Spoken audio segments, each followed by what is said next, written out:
If already created labels are not visible on the plan view, on our case, level 3 is not visible on floor plan view.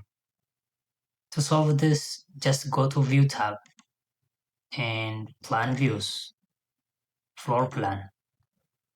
Then under Floor Plan, you will see a list of created labels that are not appeared on plan view. So in our case, level 3 is here. Just select it and click OK. It automatically creates on plan view. Or the other option is before drawing our labels, just make sure to check this one under option bar, make plan views. In our case, this is already checked, so let's check.